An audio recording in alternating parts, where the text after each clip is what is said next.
వచ్చినా తమదే విజయమని భావిస్తున్న వైసీపీ ఆత్మవిమర్శ చేసుకోవాల్సిన అవసరం ఏర్పడింది.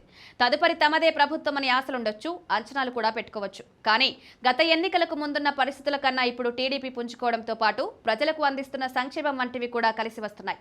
ప్రధానంగా వైసీపీ చెప్తున్నట్టుగా ఎప్పుడు ఎన్నికలు జరిగినా టీడీపీకి మూడంచెల్లో మేలు కల్పిస్తున్నాయి. ఈ విషయంలోనే వైసీపీ పునరాలోచన చేసుకోవాలి.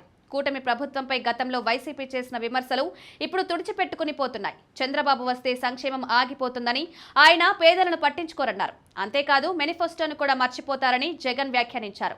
కానీ దీనికి విరుద్ధంగా అసలు పేదలను అభివృద్ధి పదంలో నడిపించేందుకు P4ను భుజానికెత్తుకున్నారు.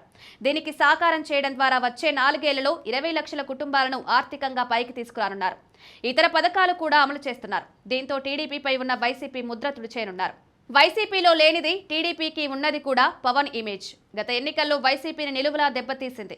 అంతేకాదు పవన్ వెంట యువత ఎక్కువగా ఉండడం కలిసి వస్తున్న పరిణామం. కాపు ఓటు బ్యాంకు ఎలానూ సుస్థిరంగా ఉంది. ఇది కూటమికి మరోసారి ఉపయోగపడుతుంది.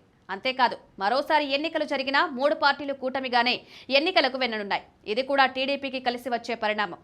ఈ విషయంలోనూ వైసీపీ పునరాలోచన చేసుకోవాల్సి ఉంది. ఎన్ఆర్ఐలు గతంలోనూ ఇప్పుడు కూడా టీడీపీకి అనుకూలంగా ఉన్నారు.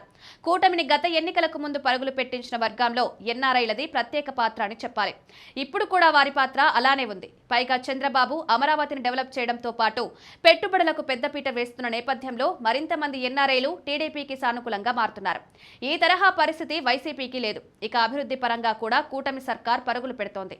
ఉద్యోగాలు, ఉపాధి కల్పనకు ప్రాధాన్యమిస్తోంది. దీంతో ఈ 3 అంశాల ప్రాతిపదికన కూటమి చెలరేగుతుందన్న వాదన బలంగా వినిపిస్తోంది.